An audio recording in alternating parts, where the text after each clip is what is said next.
As you all know, I'm doing the prints now, as you can sort of see back there, which are going really well. I didn't plan that, I promise. Hey everyone, I hope you're all doing really well, and thanks to everyone that's bought some prints from Loomis Prints. That's really helped me out. I'm really love hearing from you guys about receiving them and that you're happy with them and stuff. It really warms my heart, so thank you so much for everyone that's done that.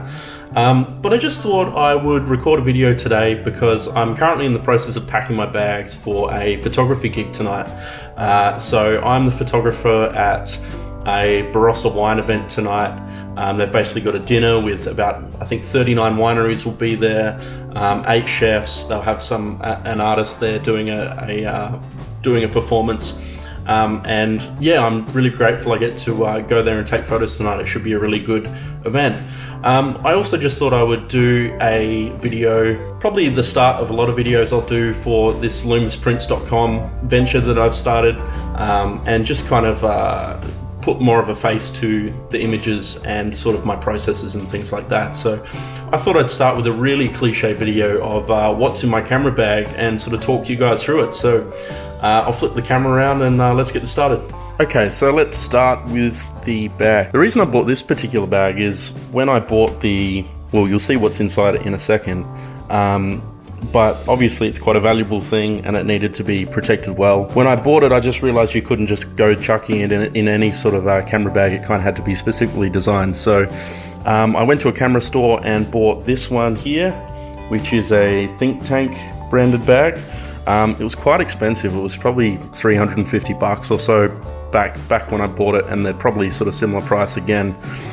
But the great thing I love about this particular bag is its dimensions are basically the max limit you can take on an aeroplane. So I never put this in as checked baggage because I just want to keep my eye on it at all times. But this will fit basically in the luggage compartment up above, so it's really good for that, and it basically fits everything I could need. So let's go in from there. A pretty old MacBook Pro, which I bought probably in 2013, 2014. It still is great for editing photos on the move. It's got a Retina display, so it's better than HD. Yeah, I've taken it overseas with me, and it's just fantastic to sit in a hotel room and edit photos with. So still cherish that, even though it's getting a bit slow in its old age. So I'll put that to the side. Let's get to the good stuff. So iPad mini is basically solely used to control the drone. So that goes in here, you can imagine, and gives you just a really nice display for flying the drone. I think it's like an iPad mini, maybe a 4, something like that. But yeah, no problems with it. Battery life's really great. I love it.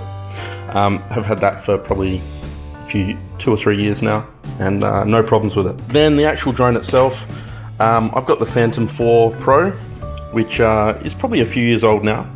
I did have the standard Phantom 4, but something happened with the display on that one. It went all kind of, I got all these colored lines through the display when I tried to take photo and video. So I took it back to JB, and by that stage this Pro model had came out, so I did a bit of an upgrade, and it's been great ever since. Touch wood somewhere, close enough. So drone, this is what the batteries for that look like. So I've got 3 in total of those. They each give me probably 25 to half hour flight time. So once they're all fully charged and you take it out for the day, you probably get, hour and 30 sort of flight time, which is really good. And then my actual camera itself is a camera that's also quite old now. It's the Canon 6D with the battery pack on the bottom. I've really loved this camera. It's although it's old, and if I'm being honest, I'd love to upgrade it at some point, but it still does the trick, and the battery grip just gives it plenty of battery life. Not mirrorless or anything, just a standard digital SLR full frame. But yeah, I'll go into a little bit about the lenses that I use. So this current lens is just a nifty 50, as they call them, 50mm lens. It's got a 1.4 is its widest aperture, which is really good for sort of shooting in low light and stuff. 1.2 would be even better, but I find as far as the price and everything goes for this one, it's just really good sort of middle ground, bang for your buck, you know. If you were shooting weddings full time, you know, it'd probably be worth the investment in the 1.2, but I find it's great for everything that I use it for. So I've got two other lenses. So this came with the camera. This is just a 24 to 105mm lens. Really quite a good lens and quite versatile. Not as great in low light as that one is, just because the widest aperture isn't as wide as this one. But for sort of nature shots outside, you know, even trying to do some portraits and landscapes and stuff, it kind of does a decent job with whatever you throw at it. So I really do like that one as well. And thirdly, I actually have this off-brand one, Rokinon. I don't know if I'm pronouncing that right, but this is a 14mm prime lens with the widest aperture being 2.8. The thing I really love about this one is obviously being a prime lens and being a fully manual lens, it's a little bit difficult to sort of operate because aperture can't be controlled on the camera. It's controlled by focus. It's controlled by this focus ring here, and the actual focus itself is controlled here. So fully manual, it's kind of a bit of work to set up, but you can get some amazing shots of landscapes, you know, between buildings looking up, and things like, the thing I really love it for is a bit of astrophotography. If you do a long exposure with this one, you know, on a clear night, when you can see some stars, it just brings out beautiful stars, you know. I set the aperture to maybe 2.8 and then, you know, let it capture for maybe shutter speed of, you know, 8 seconds or so, and you'll just get really nice star shots. So that's what I love that one for. Or if you want to take really unflattering photos of your friends, this is kind of almost fisheye, so it's great for that too. Moving on, this came with the bag, so this is kind of like a raincoat for the bag. You don't want your equipment getting wet, so you can sort of wrap it in this if the weather sort of turns a bit rubbish on you. In here I've got a battery pack that I can plug my phone or other devices and stuff into. This thing is actually really cool. So this is a lens ball. It's a glass ball. It's basically what it is. The really cool thing you can do with this one is you can sit it outside places and it will, you know, you can take photos through it and it will just magnify and distort the environment in really cool ways. The disclaimer about this one is if you take it outside on a sunny day and it's sitting in your hand and the sun shines through it, it will act as a magnifying glass and will burn you. So you got to be pretty careful with that. But I really love sort of sitting this at the beach and getting really awesome shots. You've probably seen some on my Instagram that are like that. It's a really cool sort of thing. Oh, nearly forgot. So fairly recent addition, this flash that I have here. This isn't a Canon flash. This is a Yongnuo. I can't imagine it would be any different to Yongnuo. And it's the YN600EX RT2 speedlight. The thing I like about this is, from doing a lot of research on flashes and stuff, is this kind of is really good bang for your buck. You know, I'm not shooting weddings full time or doing any sort of thing like that. I'm just kind of I'll do photography gigs and, you know, I'll do the occasional wedding and stuff like that. But for sort of my purposes, which is kind of a little above hobbyist level, this is a really great flash to sort of take to events and stuff. Whoops, it does a really good job. It's got this diffuser on the top. It's got this little thing too, if it will come out. A couple of little diffusey card things that can help you bounce light off things. So that's really cool. I haven't had to use it a whole lot, but the times I have, it hasn't let me down. It's produced some pretty clear results. So yeah, I'm looking forward to using this again tonight.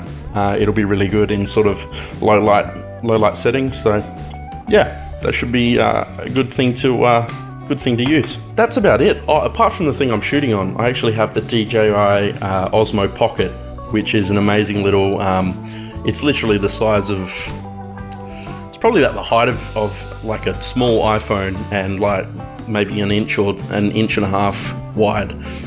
You can take it overseas, you can sort of conceal it in your palm pretty easily. you know, not that you use it for shady things, it's just not like you're walking around with a giant, you know, obvious camera.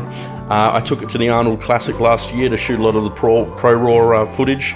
Obviously there's not a lot of room backstage there, but you can obviously use this and get up really close to the action, and it's just kind of like a more cinematic GoPro, I find, and considering I don't do many extreme things, I didn't really need the durability or water resistance of the GoPro, so I went the DJI Osmo Pocket. DJI have just been a great brand, and I just love their products, so it was an easy sell for me, but it's paid off, and I've shot a lot of video on it. It's pretty amazing.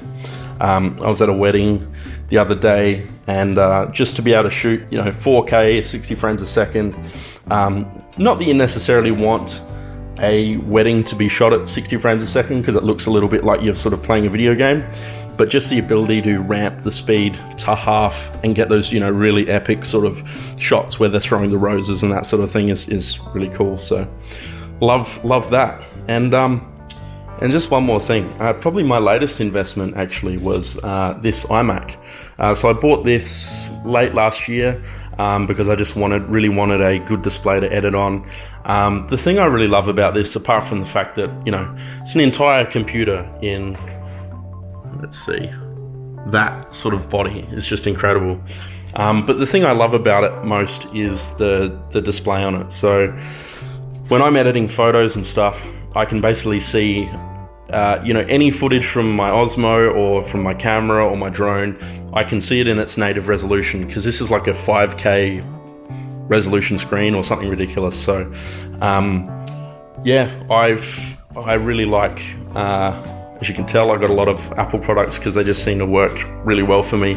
I know you can build a PC that does the same sort of thing, but I just love how it's just all in one, and it's got the really good screen on it. So been loving editing on that. It's been a dream. Okay, now we'll flip the camera around. That's basically what's in my camera bag. None of it is like top of the range stuff.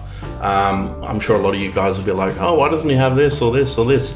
I just bought this stuff a few years ago, and I use it to this day because it does what I need it to. So if there were things that I could swap out, Phantom 4 Pro is a fantastic drone, but with things like the Mavic 2, which basically, you know, with the Hasselblad camera and all those sorts of features, they're just so much smaller now. So that's quite a hard thing to lug around. If you went something like the Mavic 2 and paired it with, the Sony cameras, like the mirrorless cameras that are getting quite small now, you'd probably have a much smaller bag than what I sort of carry around. I've actually got another bag that I'll just put all my camera stuff I need for the event tonight in, so I don't have to bring the drone and all that sort of stuff with me. So yeah, but that's what I have in my bag. I know like some of you have asked previously what sort of equipment I use and all that sort of thing, so hopefully that's informative, and yeah, let me know what's in your bag. Cheers.